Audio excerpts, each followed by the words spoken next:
হঠাৎ করে ট্রাম্পের সিজফায়ার, এই ধরনের সিজফায়ার পৃথিবীর মানুষ ইতিপূর্বে আর কখনো দেখেনি।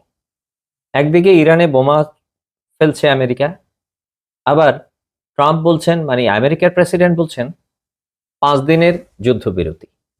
5 দিনের যুদ্ধবিরতির মধ্যেই ইরানে বোমাবর্ষণ হচ্ছে এবং শিশুসহ সাধারণ মানুষ হত্যা করা হচ্ছে। ট্রাম্পের সিজফায়ার, ট্রাম্পের যুদ্ধের আলোচনা, এগুলোকে ভরসা করে খামেনিকে হারিয়েছে ইরান। যতবার এদের উপর ভরসা করেছে, ইরান কিছু না কিছু হারিয়েছে। বিশেষ করে খামেনিকে হারানোর যাতনা ইরান কি ভুলতে পারবে? ট্রাম্প 48 ঘন্টার আলটিমেটাম দিয়েছিলেন। তার আলটিমেটামের আধা ঘন্টার মধ্যে ইরান পাল্টা জবাব দিয়েছিল। সুতরাং তার আলটিমেটাম যে ইরান মানবে না, সেটি ট্রাম্প আধা ঘন্টার মধ্যেই বুঝে গিয়েছিলেন। কিন্তু 48 ঘন্টা যখন পেরোবে সেই সময় এসে ট্রাম্প বললেন সিজফায়ার। তো একতরফা ভাবে ট্রাম্প সিজফায়ারের কথা বলছেন। ইরান যদিও যুদ্ধবিরতির কথা কিছুই বলেনি, এখন পর্যন্ত ইরানের পক্ষ থেকে কোনো বক্তব্যই পাওয়া যায়। ট্রাম্পের সিজফায়ার কি বিশ্বাস করা যায়? গত 7 দিন ধরে ঘটে যাওয়া প্রচন্ড ধরনের ঘটনাগুলো, নিউক্লিয়ার নিয়ে কথাবার্তা এবং ট্রাম্পের 48 ঘন্টার আলটিমেটামের জবাবে ইরানের বক্তব্য, এই সমস্ত কিছু পর্যালোচনা করে আগামী 7 দিনে যুদ্ধের গতি প্রকৃতি কি হতে পারে তা নিয়েই আজকের আলোচনা। ট্রাম্পকে কি বিশ্বাস করা যায়? বিশেষ করে যখন গত সময়, মানে এই যুদ্ধের আজকে 4 সপ্তাহ চলছে, এই যুদ্ধের সূচনা লগ্নে যখন আমেরিকা এবং ইসরায়েল আক্রমণ করলো রাতের অন্ধকারে এবং খামেনিকে হত্যা করলো, যখন 170 জন শিশু সহ আরো শত শত মানুষ, সাধারণ মানুষকে হত্যা করলো, সেনাবাহিনীর অনেক কর্মকর্তাকে হত্যা করলো, খামেনির পুরো পরিবারটা হত্যা করলো, তখনও চলছিল আলোচনা। আজকে আবার ট্রাম্প একতরফা ভাবে আলোচনার কথা বলছে। অনেকেই বগল বাজাতে পারেন যে ইরানের বিজয় হলো, কিন্তু যুদ্ধ আসলে শেষই হয়নি বা সিজফায়ার হয়নি। এটি একটি আন্তর্জাতিক, মানে ওয়েস্টার্ন প্রতারণার অংশ। একটু ভালো করে খেয়াল করলে দেখা যাবে, গত 1 সপ্তাহ জুড়ে প্রতিদিনই আলোচনার কথা বলে বলে বড় ধরনের আক্রমণগুলো করেছে আমেরিকা এবং ইসরায়েল। যদিও ইরানও পাল্টা জবাব দিয়েছে। বিশেষ করে ইরানের পারমাণবিক স্থাপনায় হামলা করেছে আমেরিকা, B2 দিয়ে বম্বিং করেছে। এগুলো বড় ঘটনা। তার পাল্টা জবাবে ইরানও ইসরায়েলের একটি পারমাণবিক স্থাপনার আশেপাশে বম্বিং করে প্রমাণ করেছে, মিসাইল নিক্ষেপ করে প্রমাণ করেছে যে তারাও পাল্টা জবাব দিতে সক্ষম। তারপর যখন নিউক্লিয়ার নিয়ে টানাপোড়েনের মধ্যেই হঠাৎ করে ট্রাম্প বললেন 48 ঘন্টার আলটিমেটাম দিলাম, এর মধ্যে যদি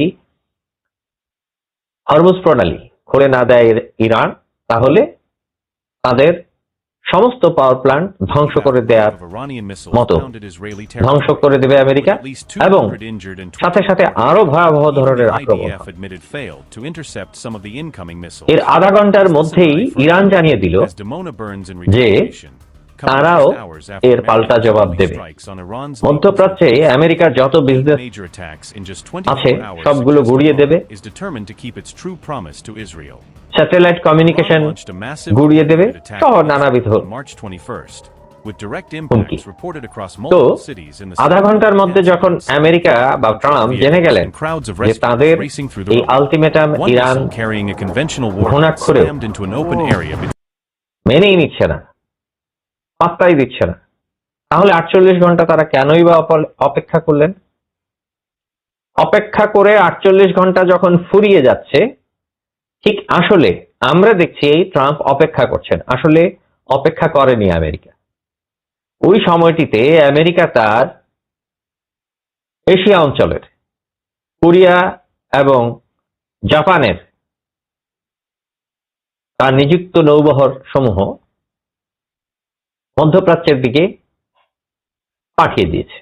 এবং সেগুলো আসতে যেহেতু সময় লাগবে, আরো নানা ধরনের প্রস্তুতি রয়েছে, সুতরাং সেগুলো নিয়ে এসে একটা পরিকল্পিত ভয়াবহ হামলা করার জন্য যে সময়টুকু দরকার, সেই সময়টুকু আমেরিকার কাছে যথেষ্ট ছিল না, সেই 48 ঘন্টা।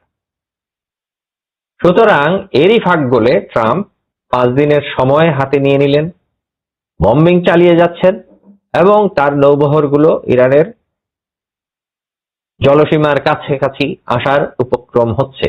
এই সমস্ত পরিকল্পনাগুলো এগিয়ে যাচ্ছে।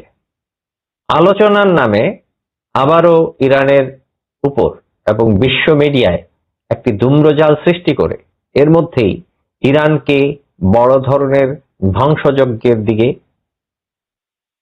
নিয়ে যাওয়ার পরিকল্পনা সম্ভবত ট্রাম্প নিয়েছেন।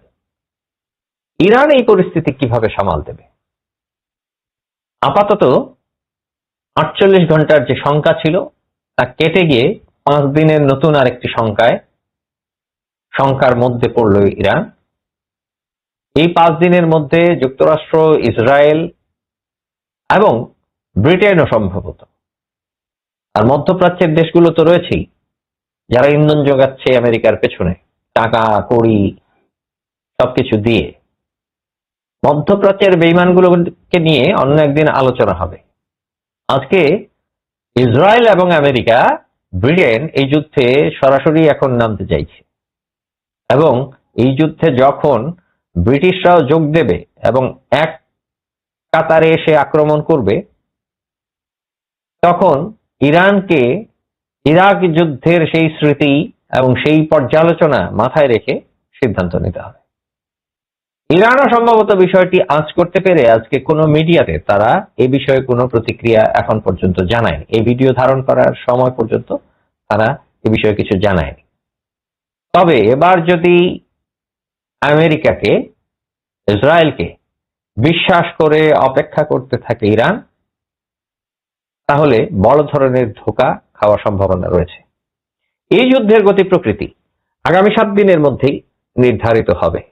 কে হবে চূড়ান্ত বিজয়ী সেটিও নির্ধারিত হয়ে যাবে। যদি যুক্তরাষ্ট্র নতুন করে কোনো ফন্দি না আটে, নতুন কোনো মিথ্যাচারের অবতারণা না করে, এই 5 দিনের পরেও তারা যদি আরো 2 দিনের মধ্যে কোনো আক্রমণ করে এবং সেই আক্রমণ প্রতিহত করার মতো শক্তি যদি ইরান দেখাতে পারে এবং টিকে যায়, তাহলে ইরানই এই যুদ্ধে জয়ী হওয়ার সম্ভাবনা বেশি। আর যদি আগামী 5 দিনের মধ্যে যে ভয়ভীতিগুলো ইরানকে আমেরিকা দেখিয়েছে আর ক্রিয়ায় ইরান সারেন্ডার করে, তাহলে 5 দিনের মধ্যেই এখানে একটি আপোষ রফা হওয়ার সম্ভাবনা রয়েছে। যুদ্ধ যদি 5 দিনের পরে আবার বাধে, তাহলে 7 দিনের মধ্যে এই যুদ্ধের নিষ্পত্তি হওয়ার সম্ভাবনা বেশি। 2 দিনের মধ্যে, শেষ 2 দিনের মধ্যে ইরান যদি টিকে যায়, তাহলে বুঝতে হবে এই যুদ্ধে আমেরিকা কোনোভাবেই আর তার কোনো শক্তি দিয়ে ইরানকে দমাতে পারবে না। আমেরিকাকে সারেন্ডার করে যেতে হবে ভিয়েতনাম এবং আফগানিস্তানের স্মৃতি বুকে নিয়ে। ট্রাম্পের যুদ্ধ খেলার এখানেই কি হবে পরিসমাপ্তি? শুধু দর্শক, আপনার মতামত কি? কমেন্টসে লিখে জানাবেন। এ বিষয়ে আপনার কোনো পরামর্শ থাকলে সেগুলোও জানাবেন।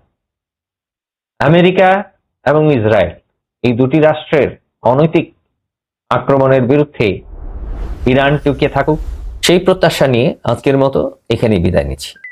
অনেক শুভকামনা।